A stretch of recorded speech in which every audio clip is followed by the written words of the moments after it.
नमस्कार, आप देख रहे हैं के न्यूज। मैं हूं आपके साथ सुनी चौहान। मिजोरम रिजल्ट का जिक्र कर रहे हैं क्योंकि लगातार सुबह से जो रुझान सामने आ रहे थे उस पर ये उन रुझानों उन आंकड़ों से ये साफ जाहिर था कि जो जेडपीएम है वो आगे चल रही है। मिजोरम विधानसभा का अगर जिक्र करें तो चुनाव के परिणाम आ चुके हैं। लाल दोहुमा के नेतृत्व वाली जोरम पीपुल्स मूवमेंट यानी कि जेडपीएम ने शानदार प्रदर्शन करते हुए 40 में से 27 सीटों पर जीत हासिल कर ली है। अगर मिजो नेशनल फ्रंट बड़ी हार के साथ राज्य की सत्ता से बेदखल हो गई है। हालांकि जीत का दावा कर रही थी, लेकिन चूक कहां पर रह गई इस पर मंथन भी होगा। वो 10 सीटों पर सिमट चुकी है। बीजेपी के खाते में 2 सीटें आई हैं और कांग्रेस 1 पर सिमट कर रह गई है, यानी कि 1 सीट पर जीत दर्ज कर सकी। और ये लगभग स्पष्ट हो गया है कि 74 वर्षीय पूर्व आईपीएस अधिकारी और जेडपीएम नेता लाल दोहुमा मिजोरम के अगले मुख्यमंत्री के रूप में शपथ लेंगे। मिजोरम के तुआलपुई गांव में 22 फरवरी 1949 को जन्मे लाल दोहुमा राजनीतिक क्षेत्र के लिए एक अजनबी नहीं है। उनका सफर एक आईपीएस अधिकारी के रूप में शुरू हुआ और पूर्व प्रधानमंत्री इंदिरा गांधी की सिक्योरिटी टीम के नेतृत्व करता भी रहे। और ये कहा जाए तो गलत नहीं होगा कि जो राजनीति के गुरुमंत्र हैं या जो सीख है, ये शुरुआत यहीं से हुई। उन्होंने 1984 में मिजोरम से लोकसभा के लिए निर्वाचित होकर इतिहास रच दिया। हालांकि उनके राजनीतिक करियर को तब धक्का लगा जब वो दल बदल विरोधी कानून के तहत अयोग्यता का सामना करने वाले पहले सांसद बने। और इस झटके के बावजूद लाल दोहुमा ने मिजोरम के राजनीतिक परिदृश्य में अपनी छाप छोड़ना भी जारी रखा। शायद उनकी इसी छाप का नतीजा बदलाव के रूप में देखने को मिल रहा है और इसी को लेकर आज हम चर्चा करेंगे और जानेंगे कि हमारे साथ हमारे संवाददाता भी जुड़ेंगे।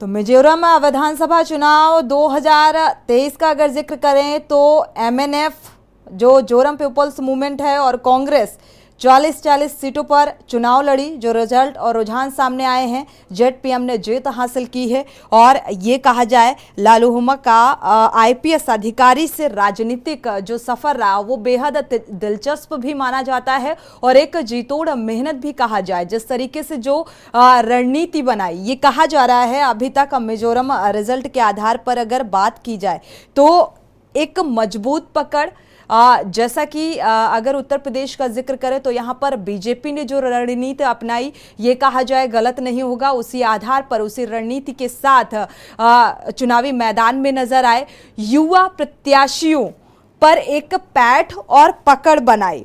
जेडपीएम का अगर जिक्र करें, ये 2019 में आई ये पार्टी, इस पार्टी का गठन हुआ और राजनीति की शुरुआत हुई। और ये कहा जाए आगे का भविष्य, क्योंकि अब सीएम पद के दावेदार हैं और आगे का भविष्य अब कैसा रहने वाला है, क्योंकि आईपीएस अधिकारी से राजनीति में एक आईपीएस अधिकारी आता है तो क्या कुछ बदलाव देखने को मिलेगा, क्योंकि अब सीएम पद के दावेदार और सीएम का चेहरा, और ये युवाओं ने, वहां की जनता ने इसे पसंद किया। जनता का भरपूर, युवाओं का भरपूर समर्थन मिला। और मिजोरम का खास तौर पर अगर जिक्र करें, यहां पर बीजेपी 2 में सीमित रही और कांग्रेस 1 में, और पूर्ण बहुमत जेडपीएम को मिलता हुआ नजर आया है, पूर्ण समर्थन मिलता हुआ नजर आया है।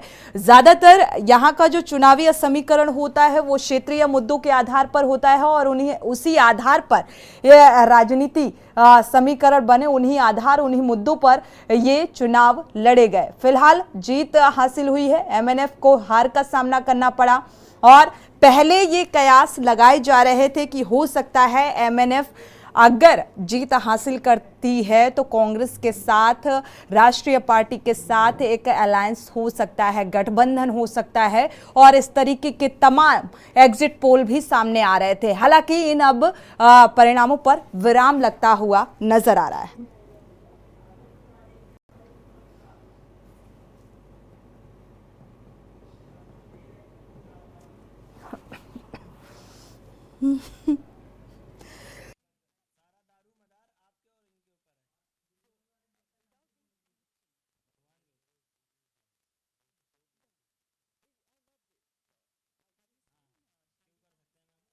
रिजल्ट को लेकर चर्चा करते हैं। हमारे साथ वरिष्ठ पत्रकार आलोक जी जुड़े हुए हैं। आलोक जी, बहुत बहुत स्वागत है इस चर्चा में शामिल होने के लिए। मिजोरम का जो रिजल्ट सामने आ रहा है, जेडपीएम ने पूर्ण बहुमत हासिल किया है। इस जीत की क्या कुछ रणनीति आपको नजर आ रही है? आलोक जी, आपको आवाज मिल पा रही है? अनम्यूट कर लीजिएगा। जी जी जी जी, मेरी आवाज। हेलो। सुन पा रहे हैं। जी देखिए, मिजोरम ने की जनता ने राष्ट्रीय पार्टियों को नकार दिया, चाहे कांग्रेस हो चाहे भाजपा हो, और किसी को 1 सीट किसी को 2 सीट मिली। लेकिन एक खास बात ये रही कि जो जेपीएम पार्टी है, ये अगर कहा जाए कि ये एक आम आदमी पार्टी की तरह है, जिस तरह से अभी 2019 में उस पार्टी का गठन हुआ, और 2023 के लास्ट में जो चुनाव हुए हम लोगों के यहाँ पे अभी, वो उसमें वहां सरकार बना रही है। तो जाहिर इसी तरह से कुछ आम आदमी पार्टी के भी जो है स्थितियां थी कि सरकार बनाई थी। तो ये कहना मतलब ठीक रहेगा कि ये एक आम आदमी पार्टी या आम आदमी की सरकार वहां बन रही है। और जाहिर सी बात है कि भाजपा हो या कांग्रेस हो, उन्होंने लगाई, लेकिन जनता ने जो स्थानीय मुद्दे थे उनको महत्व दिया, और इन पार्टियों पे भरोसा ना करके एक नई पार्टी के नए नेता को भरोसे पे रखा और उनको बहुमत दिया और उनको काम करने का मौका दे रही है। बिल्कुल। आलोक जी, कहा जाता है अभी अगर जेडपीएम का जिक्र करें, जोरम पीपुल्स मूवमेंट का, तो ये पार्टी 27 सीटों पर पूर्ण बहुमत मिला है।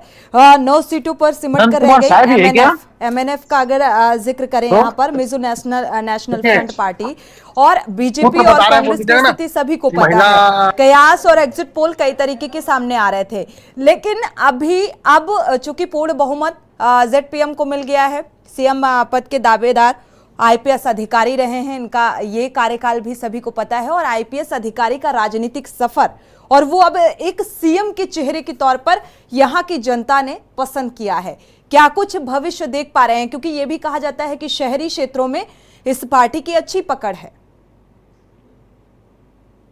देखिए सोनी जी, अगर पुराना अनुभव देखें तो भारत में इसका अनुभव अच्छा रहा है। और दिल्ली से शुरुआत कर लीजिए, आम आदमी पार्टी के जो मुख्यमंत्री हैं केजरीवाल जी, उन्होंने शुरुआत की आम आदमी पार्टी बना करके, और दिल्ली के बाद पंजाब तक पहुंच चुके हैं। तो जाहिर सी बात है, ऐसी उम्मीद हम वहां भी कर सकते हैं। और चूंकि कोई राजनीतिक नेता व्यक्ति नहीं है, वो एक आम पब्लिक या कह लीजिए ब्यूरोक्रेट्स हैं, तो थोड़ा सा एक अलग छाप होगी, और उनको लगेगा चूंकि राजनीति से दूर हट करके जनता के मुद्दों को, जनता की समस्याओं को उठाने का, और जनता ने भी उनको शायद इसीलिए मौका दिया कि ये राजनीतिक दल वादे और लॉलीपॉप तो बहुत देते हैं, लेकिन एक आम आदमी को लाया जाए और देखा जाए कि वो क्या करता है। जैसे दिल्ली में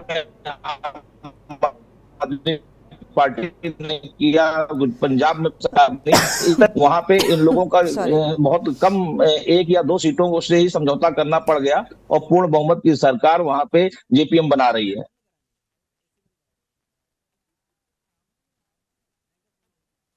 कहते हैं कि सत्ता उसी के हाथ में सत्ता की चाबी होती है। क्षेत्रीय मुद्दों पर जो बखूबी काम करती है जो पार्टी, और क्षेत्रीय पार्टियों का अगर यहाँ पर एमएनएफ और जेडपीएम का जिक्र करें तो ये एक क्षेत्रीय पार्टी है, और क्षेत्रीय मुद्दों के आधार पर ये आम जनता के बीच जाती हैं और चुनाव लड़ती हैं, और एक ठोस रणनीति के तहत। लेकिन जितनी तेजी के साथ एक अपनी छाप छोड़ी जेडपीएम ने यहाँ के युवाओं या यहाँ की आम जनता के बीच, क्या लगता है, चूंकि अब सीएम पद के दावेदार भी हैं, तो क्या लगता है ग्रामीण क्षेत्रों में भी वो विकास संभव हो पाएगा, वो पकड़ मजबूत हो पाएगी? देखिए, हर हर इस प्रदेश की अलग राजनीतिक स्थितियां होती हैं। कहीं जाति पे, कहीं धर्म पे, कहीं विकास पे, कहीं अलग मुद्दे होते हैं। तो उसी तरह से मिजोरम की भी स्थिति एक अलग रही और वहां की जनता ने इस बार एक राजनीतिक दल से हट करके एक नए राजनीतिक दल को मौका दिया और पूर्ण बहुमत से मौका दिया। ये भी नहीं कि कोई गठबंधन होगा, किसी के साझे में सरकार बनेगी, दबाव की राजनीति होगी। तो पूर्ण बहुमत का सरकार बनाने का मौका दिया है और उनको खुल के काम करने का मौका दिया है वहां की जनता ने। अब उन वहां पे ये भी देखना होगा कि जेपीएम जनता की जो उम्मीदें हैं उस पर कैसे खरी उतरती है, उनकी जो समस्याएं हैं उनको कैसे दूर करती है। विकास की जो बात की, जिन मुद्दों को लेकर के वो जनता के बीच गए थे और जनता ने उनको पूर्ण बहुमत से मौका दिया है, तो ये उनके लिए भी एक मौका होगा कि हम जनता के सामने खड़े उतरें और दूसरी आम आदमी पार्टी बनने का प्रयास करें, क्योंकि जनता ही जनार्दन है और जनता ही चाहती है कि ये कुछ अलग हो, कुछ नए लोग आए जो काम करना चाहते हैं, जो जो वादे करें उस वादे में पूरा करें। क्योंकि अभी तक जो अलग अलग स्टेट देखिए, अगर राजस्थान की बात कर लीजिए या मध्य प्रदेश की बात कर लीजिए, छत्तीसगढ़ की बात कर लीजिए, तो वहां अलग माहौल था, अलग मुद्दे थे और अलग एग्जिट पोल आ रहे थे और नतीजे बिल्कुल अलग आए। तो उसी तरह से मिजोरम की अगर बात करें तो वहां पे कुछ उम्मीद लग रही थी कांग्रेस से या भाजपा से, लेकिन बिल्कुल वहां पे उलटफेर हुआ और वहां की जनता ने अभी नई एक पार्टी बनी, नए एक नेता थे जो जो राजनीति से बहुत ज्यादा वाकिफ नहीं थे, ब्यूरोक्रेट्स से उनको मौका देकर के एक नया शुरुआत की है मिजोरम की जनता ने और उनसे उम्मीद भी है और वो कुछ करने की क्षमता रखते होंगे, इसीलिए जनता ने उनको मौका दिया है। एक बदलाव करने की कोशिश की गई यहाँ पर और बदलाव हुआ भी, क्योंकि लगातार ये कहा जा रहा था कि कांग्रेस को उस जीत के दायरे में देखा जा रहा था। हालांकि राष्ट्रीय पार्टी है तो इतना तवज्जो मिल पाना थोड़ा सा मुश्किल था, क्योंकि क्षेत्रीय मुद्दों के आधार पर यहाँ पर क्षेत्रीय पार्टियों का प्रभुत्व थोड़ा सा महत्वपूर्णता या नेतृत्व कहें ज्यादा होता है, दमदार तरीके से होता है। लेकिन फिर भी यहाँ पर कांग्रेस का प्रदर्शन बीजेपी से भी खराब नजर आया। जी, देखिए, ये बिल्कुल मैं उम्मीद नहीं थी इसकी। जो जो एग्जिट पोल थे, जिस तरह से प्रचार अभियान चल रहा था, तो वहां लग रहा था कि अगर कांग्रेस सरकार नहीं भी बनाएगी तो कम से कम इतनी सीटें तो आएंगी ही कि उसके सहयोग से सरकार बने। लेकिन जनता ने कांग्रेस को बिल्कुल नकार दिया और एक सीट पे उनको दी। और भाजपा भी, अगर देखा जाए पूरे देश में इस समय मोदी लहर है, लेकिन मिजोरम में वहां पे मोदी का कोई जादू नहीं चला, मोदी की कोई गारंटी नहीं चली। तो जाहिर है वहां मिजोरम की जनता का एक अलग मूड था, जो वहां की जनता ने अलग एक विकास की बात को लेकर के, एक नए व्यक्ति को लेकर के, एक नई पार्टी के ऊपर विश्वास जताया। ये वहां की जनता का एक अलग ही चैलेंजिंग है। और जिस कहे जाए कि अगर जेपीएस को बात करें अगर, तो जेपीएस के लिए भी एक ये बड़ी चैलेंजिंग होगी कि उनकी जो जनता ने पहली बार उनको पूर्ण बहुमत की सरकार में मौका दिया है, तो उनके जो वादे हैं, उनकी जो विश्वास है उस पर वो खरा उतरे। बिल्कुल। जो मौका अब जाहिर सी बात है बदलाव हुआ है, लेकिन यहाँ पर जोरमथांगा का अगर जिक्र करें तो वो पूर्ण एमएनएफ का अगर जिक्र करें तो ये दावा करती हुई पार्टी नजर आ रही थी कि हम सरकार बनाएंगे। लेकिन जैसे ही ये रुझान और आंकड़े सामने आने शुरू हुए तो उसमें ये स्थिति काफी हद तक स्पष्ट हो गई कि अब ये पीछे चल रहे हैं। तो जाहिर सी बात है अब बहुत मुश्किल है कि जीत के करीब पहुंच पाए। ये बदलाव और बदलाव के साथ विकास भी जुड़ जाता है, क्योंकि अब नए सीएम और नए सीएम से विकास की उम्मीद बेहतर रहती है। आलोक जी। जी बिल्कुल, देखिए, जनता ने सबको मौका दिया। पिछले अगर कुछ वर्षों में देखिए तो अलग अलग दलों की सरकार आती गई जाती गई, लेकिन चूंकि बहुत कम समय में 2019 में कोई पार्टी बन करके आए और एकदम से पूर्ण बहुमत की सरकार बनाए, तो जाहिर सी बात है कि उसने कुछ काम किया होगा, उसने एक अपनी पहचान बनाई होगी, वो एक छाप छोड़ी होगी जनता को। जनता ने भी उस पर कुछ विश्वास किया होगा, उसको लगा होगा जनता को कि हाँ, ये कुछ नेता मेरे लिए कर सकता है, जनता की उम्मीदों पर खरा उतर सकता है। और शायद इसीलिए जनता ने पूर्ण बहुमत दिया। कोई ऐसा वहां पे मौका नहीं दिया कि दबाव की राजनीति हो और कोई दलगत अलग अलग मिलकर के समझौता करें। तो उन्होंने पूर्ण बहुमत का मौका देकर के उनको खुल के खेलने का मौका दिया है कि अब हम जनता ने पूरा वादा निभा दिया, अब आपका वादा है, अब आप पूरी अपनी निभाइए, अब जनता की समस्याओं को दूर करिए और एक दूसरी आम आदमी पार्टी के बनने का प्रयास करिए। बिल्कुल। एमएनएफ को अगर देखा जाए, जो कॉन्फिडेंस और जो जीत का दावा नजर आ रहा था, उस हार पर मुझे लगता है मंथन करने की जरूरत है। जैसा कि अपने उत्तर प्रदेश में देखने को मिल रहा है, राजनीति जो समीकरण बनते हुए नजर आ रहे हैं, चाहे हम छत्तीसगढ़, मध्य प्रदेश, राजस्थान का जिक्र करें, तो इसी तरीके का चिंतन और मंथन, क्योंकि अभी कांग्रेस को जिस तरीके से करारी हार का सामना करना पड़ा, तेलंगाना में जीत केवल हासिल की, इसके बाद अब लगातार बैठकों का दौर भी जारी हो रहा है। बीजेपी मंथन इस बात को लेकर कर रही है कि सीएम का दावेदार कौन होगा, सत्ता की गद्दी में आसीन कौन होगा, और कांग्रेस इस बात पर मंथन कर रही है कि कहां चूक रह गई, कौन सी कमी रह गई कि हमें हार का सामना करना पड़ा।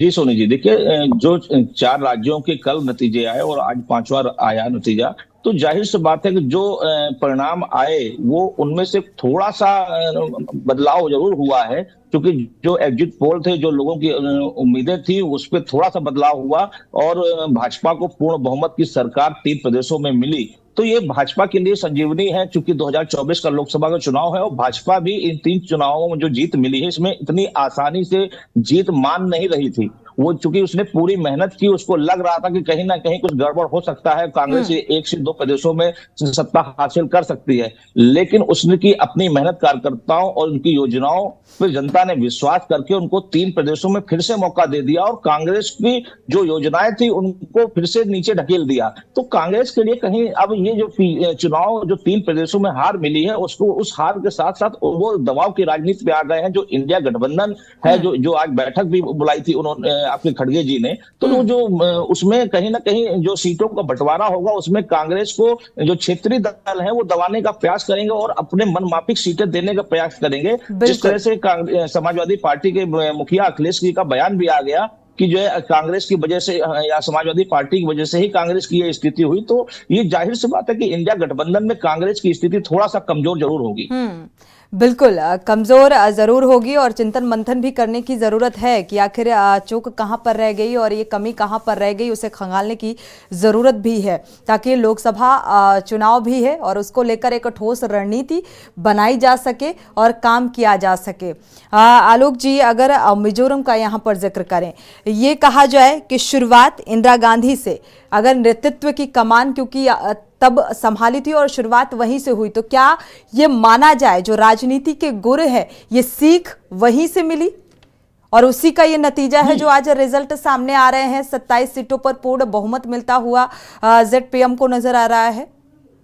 जी बिल्कुल, देखिए, जनता भी बहुत, जो राजनीतिक दल है उनके वादे, उनके कार्यप्रणाली, उनके क्रियाकलाप से जो है ऊब जाती है। उनके वादे, फिर चूंकि चुनाव में वादे बहुत होते हैं, उस पर अमल बाद में नहीं होता, तो जनता भी एक विकल्प के तौर पर नए नए राजनीतिक दलों को मौका देती रहती है, कभी कांग्रेस को, कभी भाजपा को, कभी अन्य गठबंधन सरकार को। तो उस तरह वो क्षेत्रीय स्तर पर भी अगर देख लीजिए तो पश्चिम बंगाल में जो है ममता बनर्जी की है, यूपी में जो है अखिलेश को मौका दिया, फिर बहन जी को, बहुजन समाज पार्टी को, वहां नीतीश जी को बिहार में। तो इसी तरह मिजोरम में भी जनता ने एक बार मौका देने का प्रयास किया कि हम मौका दे रहे हैं आपको, आप हमको क्या देंगे।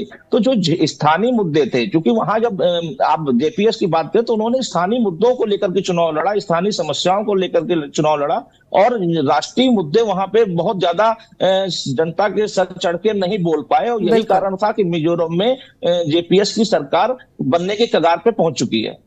बिल्कुल, क्षेत्रीय मुद्दों के आधार पर ये कहा जाए जीत हासिल हुई है और इसी आधार पर अब ये जो सत्ता की कुर्सी है या सीएम पद के दावेदार हैं, तो जाहिर सी बात है जेडपीएम यानी कि आईपीएस अधिकारी अब सीएम बनेंगे। तो इसको अगर कनेक्ट करें, क्योंकि एक आईपीएस लेवल का अधिकारी और फिर उसे सत्ता की कुर्सी पर वो आसीन होता है, तो क्या कुछ बदलाव और कितनी जिम्मेदारी के साथ वो अपने पद का निर्वहन करेगा?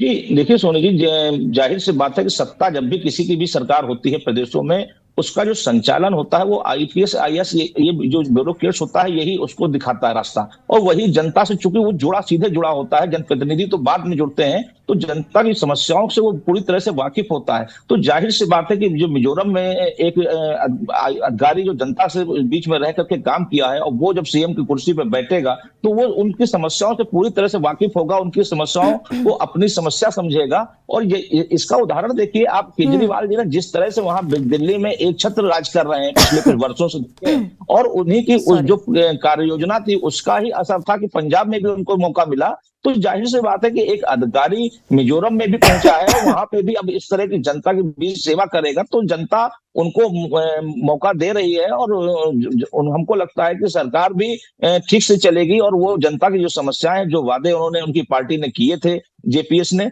वो उनको दूर करेंगे और पूर्ण बहुमत की सरकार पूरे 5 साल चलाएंगे।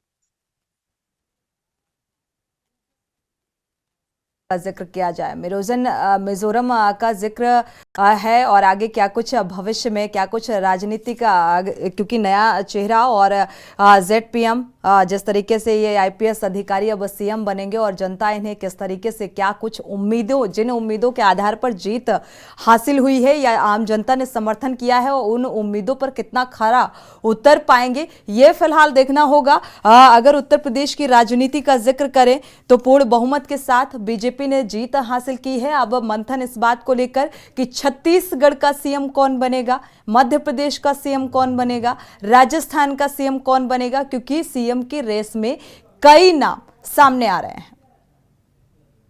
जी देखिए, भाजपा के लिए भी अब ये एक पड़ाव तो उन्होंने जीत लिया है। अब दूसरे पड़ाव पे है कि चाहे मध्य प्रदेश की बात हो, राजस्थान की हो या छत्तीसगढ़ की, कि सीएम का चेहरा कौन होगा, सीएम किसको बनाएंगे, कौन मेजोरिटी वहां पे जो विधायकों के नेता है, विधायक दल की नेता है। तो जाहिर सी बात है ये भाजपा की जो शीर्ष नेतृत्व है वो तय करेगा, और जो देखेगा कि कौन उनके जो उम्मीदें हैं खरे उतरेगा, और साथ ही इस बात को भी फोकस रखेंगे कि जो 2024 के चुनाव में उन प्रदेशों में कौन बेहतर काम कर बढ़िया सीटें ला सकता है भाजपा के लिए, इसको भी ध्यान में रखा जाएगा। क्योंकि जो चाहे वसुंधरा राजे हो, जिस तरह से उनके सहयोगी जिनको टिकट नहीं मिला था वो निर्दलीय लड़े, वो चुनाव जीते, तो जाहिर सी बात है भाजपा का मुख्यमंत्री पे फोकस तो होगा ही, साथ ही 2024 के लोकसभा चुनाव में अधिक सीटें लाने का भी एक बड़ा फोकस होगा। सोच समझ के निर्णय लेना होगा। शुक्रिया हमारे साथ जुड़ने के लिए, इस चर्चा में शामिल होने के लिए और विस्तार से चर्चा करने के लिए। जनादेश तो आ गया, लेकिन अब सत्ता की गद्दी किसके हाथ में होगी ये देखना बेहद दिलचस्प होगा। इसी के साथ इस खास पेशकश में इतना ही। आगे खबरों के लिए आप देखते रहिए के न्यूज़ इंडिया।